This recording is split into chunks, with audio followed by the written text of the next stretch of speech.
প্রকাশ্যে বাংলাদেশের প্রাক নির্বাচনী সমীক্ষা। ছাত্রদল এনসিপির সমর্থন তলানিতে, জামাতের সমর্থনও কমেছে।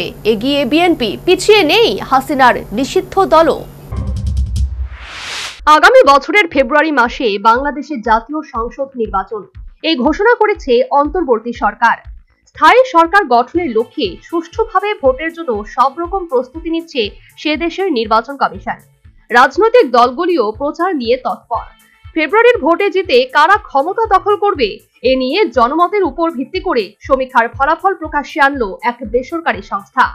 People's election pulse survey round 2 ফলাফল প্রকাশিত হয়েছে সম্প্রতি। এই বেসরকারি সংস্থার সমীক্ষায় 64টি জেলার 10,413 জন ভোটারকে নিয়ে সমীক্ষা চালানো হয়।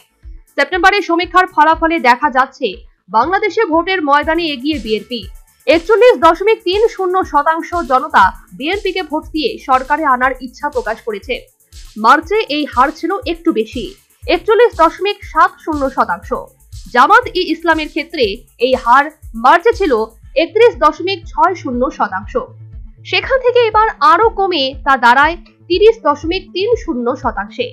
আর ছাত্রদল এনসিপির ক্ষেত্রে জনসমর্থন 5.10% থেকে কমে 4.10% হয়েছে।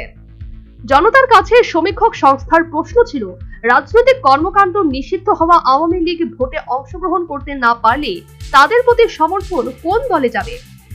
45.6% উত্তরদাতা বলেছেন সেই ভোট বিএনপি পাবে। তবে 45.79% মানুষের মত আওয়ামী লীগকে নির্বাচনে অংশগ্রহণের সুযোগ দেওয়া উচিত।